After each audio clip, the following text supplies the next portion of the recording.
Hi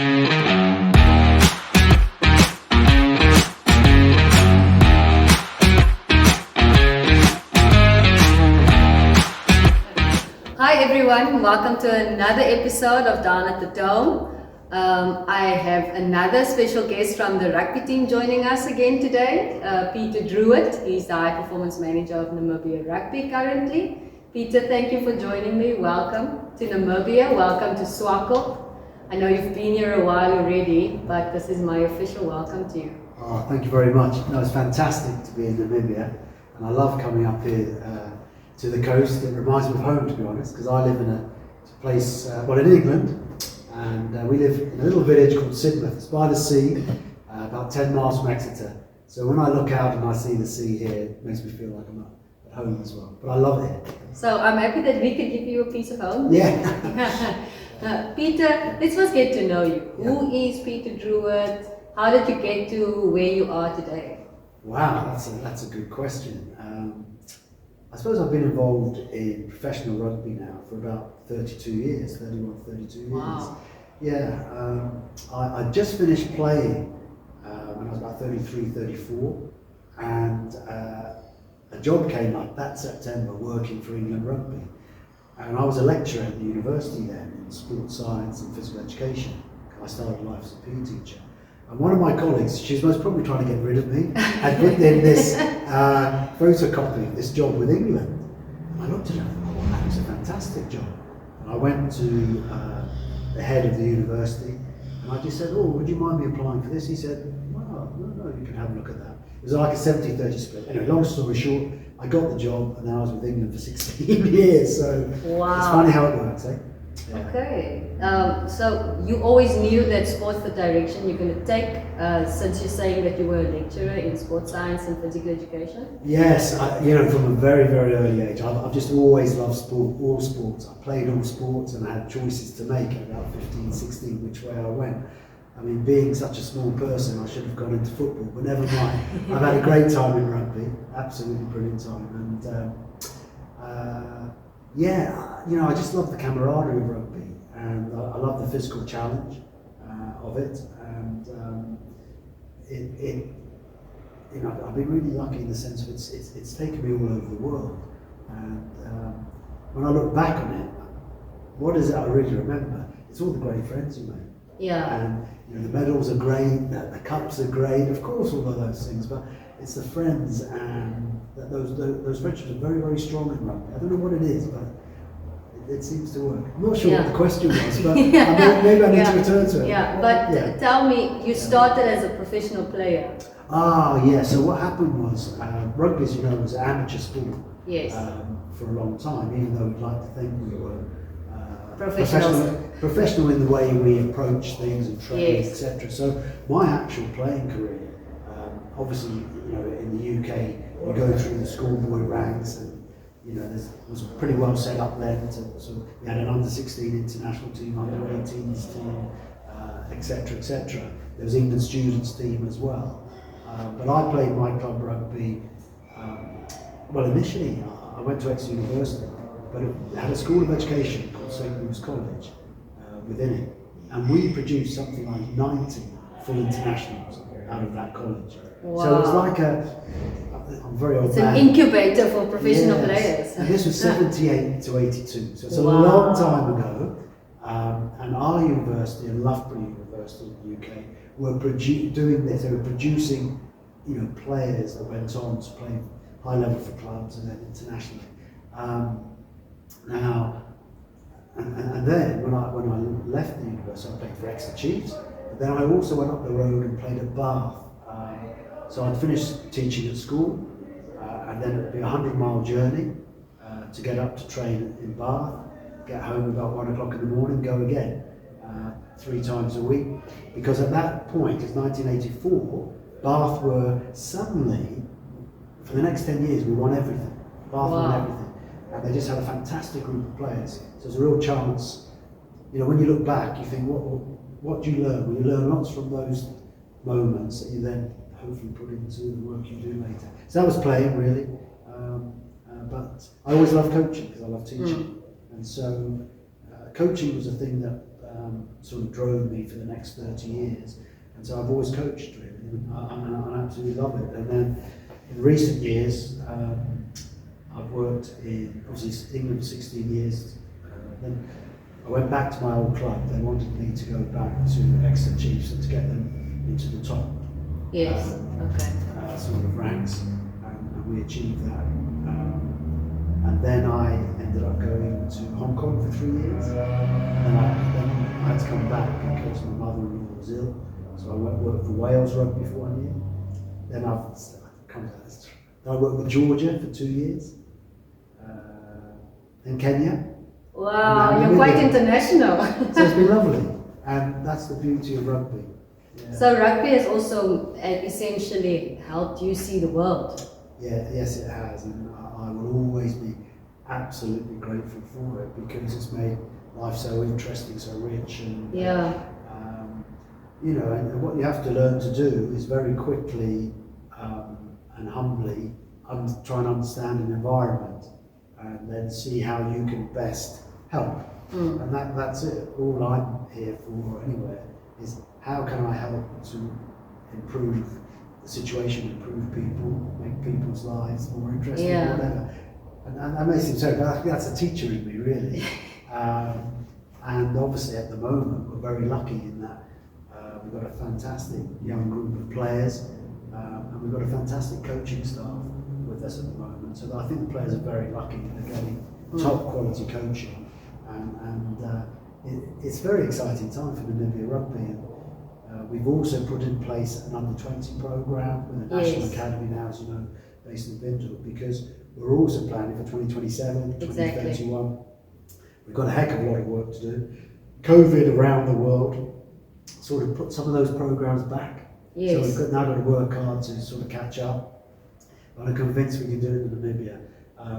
Ryan, Jaku, people working in that area have already started working closely with the schools. We've got this group of under 16s we know about, under 18s we know about, under 20s we know about. Sergio, our fitness coach, Dominique as well with the GPS and monitoring, have tested those under 16s and under 18s only about a month ago. Because the way I'm looking at it, to a certain extent,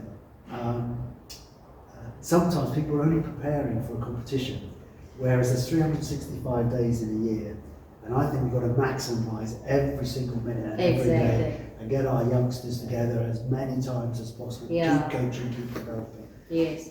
So give us an idea of who's Peter to Namibia Rugby. Yes. Well, I absolutely love Africa. I grew up in Ghana, West Africa, the first 5 years of my life, and so Africa's always been in my blood. So as soon as I arrive somewhere in Africa and the plane door opens, I go home. You know, really, I just love it. So this for me is so special to be in Namibia and Africa, and also I believe strongly that we're misrepresented in the sense of, I want Africa to be treated equally by the world of rugby, not world rugby, but the world of rugby, because you see Europe, they get this, Fiji, Tonga, but Africa, we have that real chance and ability to do something special for rugby. Exactly, the Springboks have proven it by winning the World Cup. Of course, that it can be done by Africa. Oh no doubt about it, and they're great leaders for us in Africa. But I think with Namibia, with Zimbabwe, with Kenya, with Tunisia, they just need more sustained help. Yes. If you consider the quality of play in the Nations Cup, for example, where it's predominant or it's African countries matching up against each other. I mean, then you can see the quality of play that is there. So tell me, how do you contribute? What's your role in contributing that Namibia gets to where it, as you're saying, you're working towards 2027, 2031? What's your role in that? So sort of World Rugby's suggestion to how it works is my role is to oversee and support 4 areas really. coaching, sports science, sports medicine, and obviously admin, logistics. And then what happens when I go into country is you have to sort of work out what's going well, and then obviously support that. Yes. But then maybe look at areas where particular help is required to try and upskill and develop in order to make the whole better. So it's working very closely with the CEO, the vice presidents of rugby, if you like, off the field. Yes. And then on the field, obviously working very closely with Alistair as head coach, and all the coaches, and obviously our National Academy people. So it's quite a wide brief. Yes. I don't know if I've explained it well enough, but it evolves very quickly. And also, you know, I've been in country since last October, so I think now we're in a better place to understand some of the fundamental things that need to improve. Okay. Okay. What's the time period that you will be spending with us as a country, imparting this knowledge, sharing your experience? Because I mean, the fact that you played yourself, but you've been essentially in world rugby for the past 30, 35 years. Well, not world rugby. Yeah, but I mean the fact that you were with the English rugby team, that already sets it apart. So how long do we have you as a Namibian that we can gain as much as we can? So initially indefinitely. Oh really? Wow. It's through. No. It's through to contracts will finish at the end of December. Actually, to be honest. Okay. But it doesn't mean that let's see if World Rugby can look to renew. Yes. Obviously, Namibia Rugby would have to want that to happen as well. Yes. There'll be talks behind the scenes, and we'll see. But I'll be here till December for sure. Okay. And then we'll see. But yeah. Now it's not a In some ways, for continuity, it's quite useful to be in country a bit longer. Yeah. So tell me. I mean, you've mentioned Kenya and so many England, Georgia, Namibia, Wales. Is there a difference in working with so many countries, or is the experience the same because it stays rugby? Yeah, it's a really good question. Fundamentally, there are similarities with every country. Yes. And actually, sometimes people think, oh, tier 1 countries, they're up here. Hold on a minute, they still have their challenges, they still have their things that you can improve. Yes. But you learn from each situation. I think the beauty of being in Africa is how much. I see Africa excites you. Listen, I love it, and if I can do one thing and help Africa, then I can. Because who knows, if they try and finish me off in the next 2 years, then at least you can sort of look back and think, okay, helped a little bit there. Yeah. Which is important to me, to be honest. So is there a country and the experience that you've had with rugby, is there one that stands out for you, like this was special? Is there any country within the past experiences that you've had? Yeah, I have to say, from the moment I got the job with England, and I'm talking about England rugby, and I worked with all the teams at different stages and different things. That was a massive passion for me, and it drove. I was absolutely driven by that, and that would be one. When I got the job with Hong Kong, actually Exeter Chiefs was massive because it was my old club. Yes. I started playing with them at 82. Yeah, that's a good transition. In fact, if I start thinking about it, that's why I just go to places where I'm passionate, really. And Hong Kong, it was just, I'd never, actually I had coached in Japan for a little bit, but to go back into Asia, and it was, funny enough, I was probably seen as a tier 3 country maybe, but the staff we had at that time were of a tier 1 standard. Wow. So they were able to create quite a change in what was happening. Now the player base is small, but actually the processes, the systems, the structures, and what we did there for women's rugby was incredible. You'll have a wonderful surprise, I think, you'd go in and you'd see equality. Yes. You would see hundreds of local Chinese girls, Hong Kong girls, loving the game at age 6, 7, Wow. 8, playing tag. It was wonderful. And you know, I suddenly realised it was so good because Hong Kong's one of those places where you get people from New Zealand, Australia, South Africa, France, all Europe, and all these different groups come in and get into rugby, and there's all those influences. So that was so wonderful. And then going back into Wales was good because I played a lot of rugby in Wales over the years. I've always loved the Welsh because they just absolutely love the game. So it was wonderful to work with them. My job there was coaching international coaches in many ways, and so that was brilliant. But then sadly, because of family reasons, my mother-in-law got very ill, so I had to do something to help with that. Anyway, and then Georgia again, to go into Eastern Europe, and Georgia just underneath Russia, and to actually be in this totally different environment. But the Georgians have made incredible progress very quickly.